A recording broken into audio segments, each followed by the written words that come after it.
राधे राधे मेरी YouTube family my little world में आप सबका स्वागत है। आप सब कैसे हैं? आई होप आप सब अच्छे होंगे। होली का त्यौहार आ रहा है, तो होली के त्यौहार पे कई कई तरह की चीज़ें चाहिए रहती हैं। तो हमने आपके लिए एक और बेसन की बर्फ़ी बनाई है जो अलग तरीके से बनाई है। तो चलिए इस रेसिपी को हम शुरू करते हैं। तो यहाँ पर मैंने बेसन ले लिया है, नॉर्मल बेसन जो घर में होता है। ये राजधानी बेसन है जो मैं घर में ही यूज़ करती हूँ। तो यहाँ पर मैंने कटोरी का एक नाप ले लिया है, एक कटोरी ले ली है और उसी नाप से मैंने एक कटोरी बेसन पूरा भर के ले लिया है अच्छे से। और एक कढ़ाई रख दी है मैंने गैस पे, गैस ऑन कर दी है। गैस ऑन करके यहाँ पे मैंने एक बड़ा चम्मच घी ऐड कर दिया है और उसमें है ना जो बेसन है वो मैंने इसमें डाल दिया है और इसको अच्छे से मिक्स कर लिया है। आप इसको ना अच्छे से पहले भून लीजिए, बिल्कुल भी इसमें गुठले नहीं पड़ेंगे। थोड़ा घी है ना आप ज़्यादा लेंगे तो इसमें बिल्कुल भी गुठले नहीं पड़ेंगे। तो यहाँ पर मैंने बेसन को जब भून रही थी तो मुझे थोड़ा घी कम लग रहा था, तो मैंने यहाँ पे एक छोटी चम्मच जो हम खाने में यूज़ करते हैं वो और डाल लिया था। तो उससे है ना बेसन बहुत ही जल्दी से है ना थोड़ा सा ढीला हो गया था। तो यहाँ पर मैं बेसन को भून रही थी। तो अब हम इसमें डालते हैं 2 चम्मच सूजी, दानेदार बर्फ़ी बनाने के लिए। तो यहाँ पर मैंने 2 चम्मच सूजी ले ली थी, बारीक हो चाहे मोटी कोई सी भी है आप ले सकते हैं। तो इससे क्या जो बर्फ़ी है ना उसमें हमारी है ना दानेदार स्वाद आएगा। तो बिल्कुल दानेदार बर्फ़ी बन के तैयार होगी। तो यहाँ पर मैंने उसको है ना बेसन में ही डाल लिया था, तो उसके संग ही वो भुन जाएगी। तो यहाँ पर जब तक हमारा बेसन भुन रहा है तब हम ना दूसरी फ्लेम ऑन करके उसके ऊपर हम कढ़ाई रखेंगे और उसमें हम है ना एक कटोरी जिसमें मैंने बेसन लिया था उसी एक कटोरी से मैंने यहाँ पर शक्कर ले ली थी और उसी कटोरी का मैंने आधी कटोरी इसमें पानी ऐड कर दिया था। मैंने है ना जिस कटोरी से है ना नापा है उसी कटोरी से बेसन लिया है और उसी एक कटोरी की मैंने शक्कर ली है। 2 चम्मच यहाँ पे मैंने रवा लिया है। तो यहाँ पर ये देखिए, आप देख रहे हैं बिल्कुल दानेदार बेसन भुन के तैयार हुआ है और आपको इसे जब तक भूनना है जब तक इसमें से खुशबू नहीं आने लगे और थोड़ा सा गोल्डन ब्राउन ना हो जाए। तो हमारा यहाँ बेसन भुन गया था, तो फिर मैंने इसमें थोड़े से ड्राई फ्रूट ऐड कर दिए थे इसी के अंदर। तो यहाँ पर मैंने काजू, बादाम और पिस्ता ले लिए थे और इनको इसके अंदर ऐड कर दिया था। जब हम इस बर्फ़ी को खाएंगे ना तो इसका जो टेक्सचर है और इसका जो बाइट्स आएंगे ना मेवा के, वो बहुत अच्छे लगते हैं। तो खाने वाला खाते ही रह जाएगा। तो यहाँ पर है ना वो जब हमारे ना बेसन भुन रहा था तो यहाँ पर हमारी चाशनी भी रेडी हो गई थी। तो यहाँ पर मैंने है ना उसमें 4 से 5 इलायची है ना कूट कर डाल दी थी। चाशनी हमें इस तरह से रेडी करनी है कि हमारी है ना बर्फ़ी के जमने लायक हो जाए। तो इसकी हमें ना एक तार की चाशनी बनानी है। अगर ढीली रह जाएगी तो आपकी बर्फ़ी जम नहीं पाएगी। तो इस तरह से मैं आपको अभी दिखाती हूँ कि चाशनी अभी रेडी हुई है कि नहीं। तो आप है ना इसको है ना एक कटोरी पानी में भी डाल के देख सकते हैं, अगर वो जम गई है तो रेडी हो गई है, या उंगली पे ऐसे करके भी देख सकते हैं। तो ये अभी जमी नहीं थी, तो मैंने इसको है ना 5 मिनट के लिए गैस को तेज करके थोड़ा और पका लिया था जिससे कि ये जल्दी से पक जाए। तो अब मैं आपको दिखाती हूँ ये हमारी बनके तैयार नहीं हुई है कि नहीं।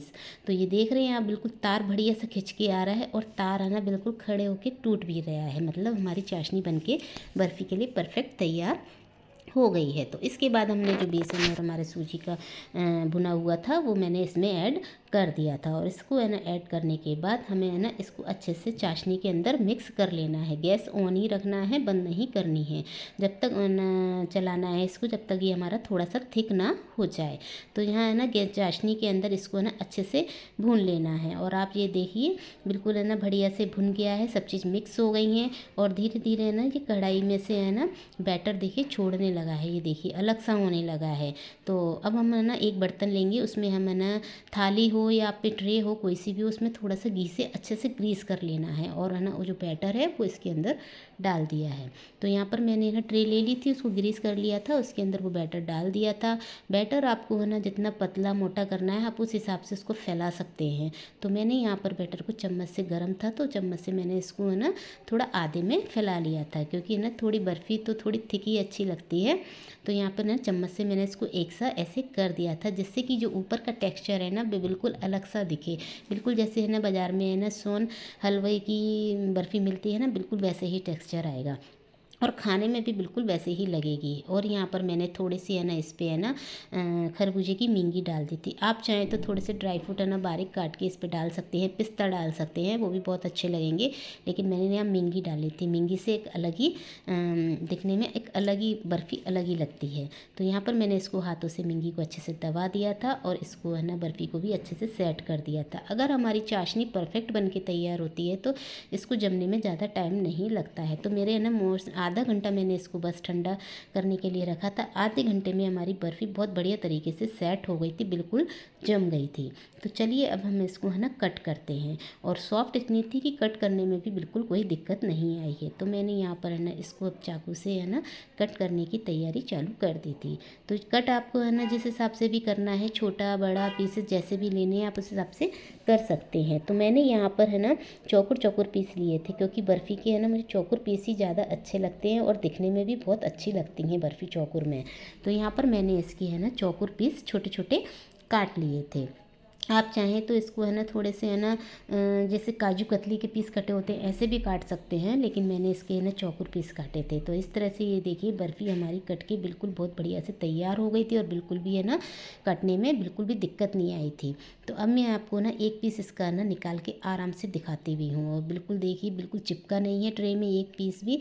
और ये देखिए कितनी आसानी से हमारा पीस निकल आया है। और आप देख रहे हैं बिल्कुल ऊपर का जो टेक्सचर देख रहे हैं बिल्कुल सोन हलवे जैसा आया है। और देखिए थिक भी बनी है और बहुत अच्छी भी बनती है खाने में और टाइम भी नहीं लगता है। मेरी है ना 2 रेसिपी और डली हुई हैं पहले वीडियो में, जिसमें मैंने एक है ना बेसन की बनाई है और एक जो हमारा घी का खोआ निकलता है उसकी बनाई है। और ये मैंने आपकी सूजी और बेसन की बनाई है। तो चलिए इसको हम प्लेट में रखते हैं। तो दोस्तों कैसी लगी ये बेसन सूजी की बर्फ़ी, आप इसको बना के देखिए और खा के देखिए बना के। इस त्योहार पे ज़रूर बनाइए, बहुत अच्छी लगती है। अगर वीडियो अच्छी लगी है, मेरी बर्फ़ी की रेसिपी अच्छी लगी है तो वीडियो को प्लीज़ लाइक और सब्सक्राइब ज़रूर कीजिए। और जो नए हैं मेरे चैनल पे वो भी मेरी वीडियो को लाइक और सब्सक्राइब कीजिए, क्योंकि आपका एक लाइक और एक सब्सक्राइब हमारे लिए बहुत ही कीमती है। तो दोस्तों आपको अगर ये बर्फ़ी की रेसिपी अच्छी लगी है तो इस बर्फ़ी को आप ज़रूर बनाएं, टेस्ट करें और मुझे कमेंट में ज़रूर बताएं कैसी लगी है। और मैं आपको दिखाती भी हूँ, ये देखिए बिल्कुल बढ़िया टेक्सचर आया है अंदर से, बहुत ही बढ़िया भी लगेगी खाने में भी और बहुत स्वाद भी लगेगी और दिखने में भी अच्छी लगती है। तो दोस्तों आगे मिलते हैं, धन्यवाद।